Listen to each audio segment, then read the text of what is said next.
Hey guys, Randy Barton back again, your online fitness coach, Team Beachbody Coach, Extreme Faith and Fitness, that's me. Let's get into this. This week's coaching moment is going to play off of last time. Last time we talked about sugar. We talked about the sugar addiction that many people have. Today we're going to explain carbohydrates a little bit more because you hear people say that it's okay to eat your vegetables, but don't go out and eat a Twinkie, where essentially their base makeup is going to be carbohydrates. So what's the difference? Why are you told to eat your vegetables? Why are you told to eat your whole grains and you're not told to eat your Twinkies and Pop-Tarts? Mentioning Pop-Tarts kind of funny. Maybe you've seen the little bit of rivalry going on around about Pop-Tarts lately online in the fitness community. But today we're going to get down to a few different basics. Here's what it's going to come down to. We're going to look at carbohydrates. We're going to look at the GI level, which you might have heard that is gastrointestinal, but there's also another GI, which is the glycemic index we're going to talk about. Or you can also put it in terms of complex carbs versus simple carbs. So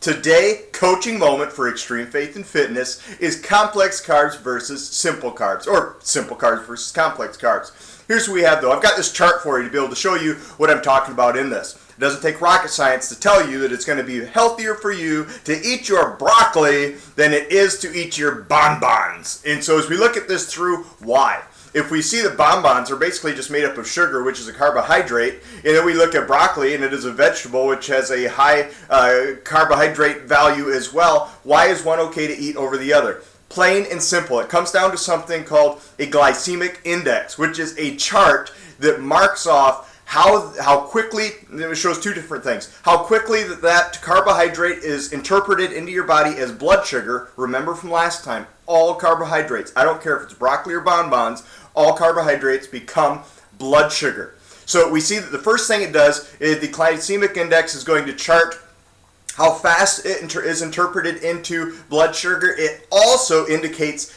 how fast your blood sugar is spiked or your insulin is spiked. Insulin is what allows your body to use the blood sugar.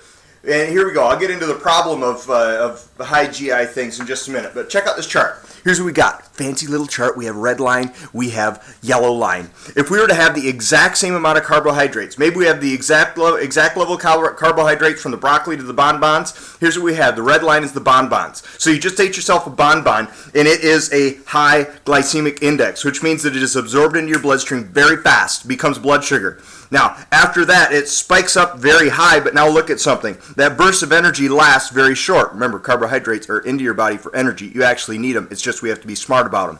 So we eat the bonbon. Our blood sugar level spikes intensely high. It isn't high for very long. It comes crashing down. What happens 10 minutes later, or in all reality, 1 hour later, when your blood sugar comes crashing down, your body says, give me that high. From last time, your nucleus accumbens starts to trigger and say, I need more. So, as we see this go through, you get a real big high, you get a real big spike of insulin. Here's the problem. You get a big spike of insulin. You know what happens when that insulin's not metabolized? It becomes into energy. It gets metabolized into fat. And that's a problem. That's why people who eat high sugar contents become fat, because they create more insulin than their body's able to use. But if you see a marathon runner, that marathon runner can eat bonbons all day long for the day of the marathon, and it's going to be burned off because it's going to give him that high energy level.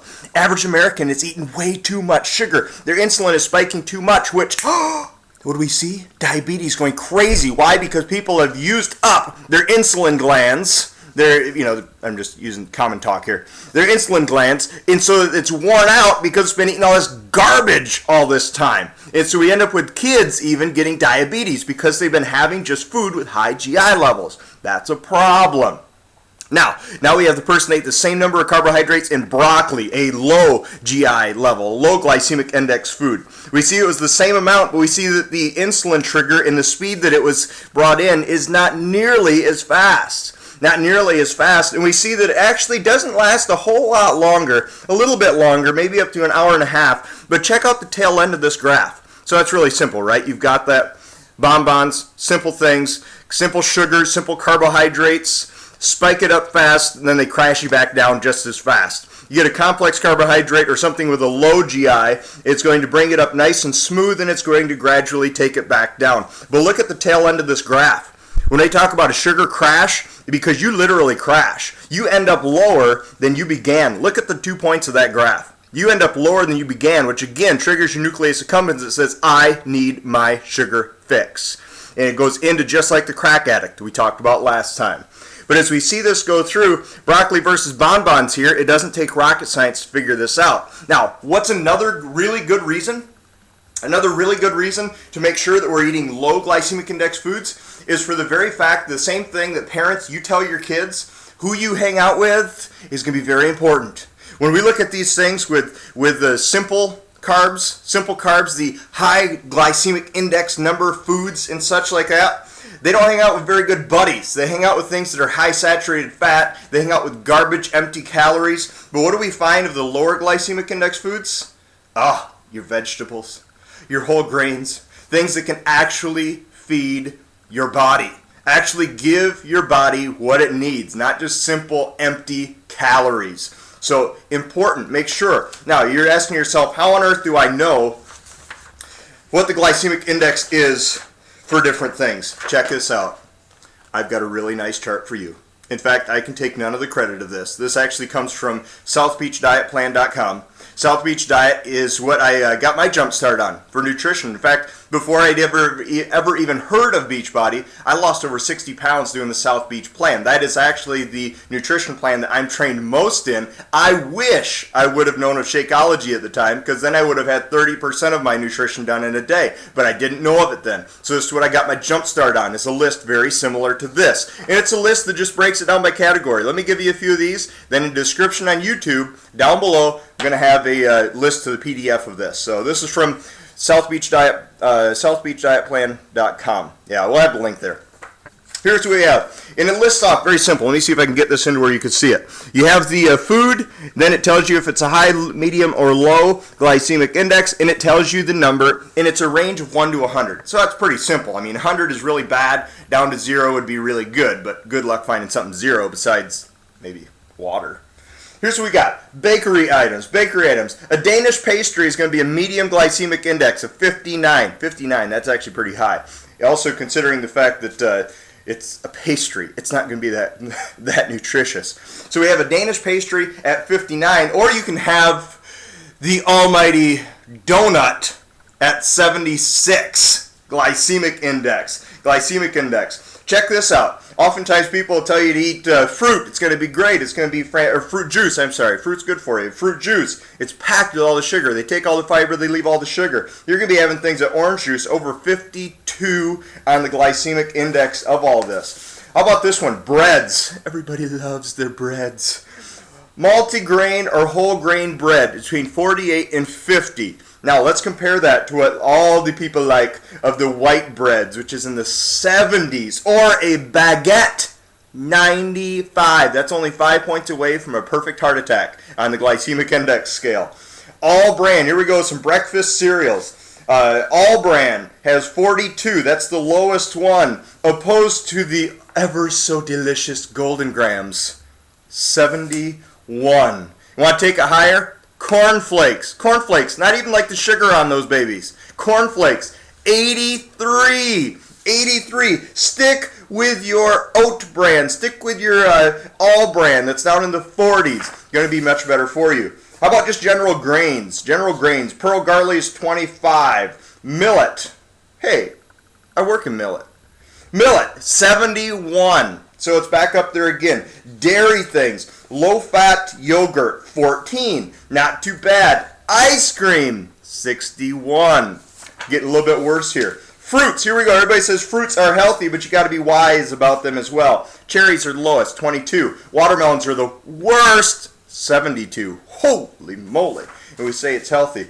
Pasta, I'm just giving you the best and worst of these. Pasta, here we go. Protein-enriched spaghetti. Notice this. They put protein-enriched. Do you think it's healthy? I'm going to get buff eating spaghetti.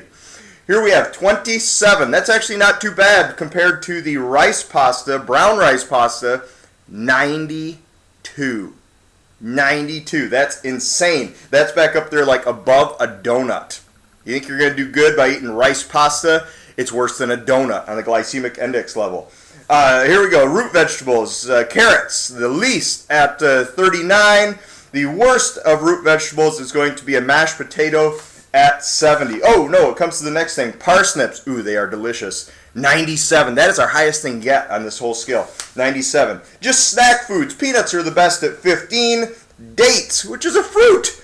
Dates are the worst at 100. Oh, can't get any worse than that. Hey, I can go through this list forever, but check out that link that's down below. This has been Randy Barton for Extreme Faith and Fitness. I hope now you have a better understanding. Let me get down so you can see me. I hope now you have a better understanding of what exactly it is to be a complex versus simple carb, what the glycemic index is and why it's important, why it is that simple things shoot up fast into your blood sugar stream, overwork your insulin, you don't burn it off, becomes fat, that's not good. And then also why a complex one goes up slow, gradual, comes down slow, gradual, works for you. All right, that's what we've got. If you'd like to have a suggestion for a coaching moment, let us know. extremefaithandfitness@gmail.com. Send us a message. Send me a message on Facebook. But this has been Randy Barton for Extreme Faith and Fitness. I would love to be your personal fitness coach, nutrition coach, help you get all things Beachbody like P90X, Shakeology, all of those things. Go to extremefaithandfitness.com. Big red button on that side right there that says free fitness coaching. Check us out, check me out, and we're going to get you going forward. Been Randy Barton, Extreme Faith and Fitness, independent Team Beachbody coach. See you next time.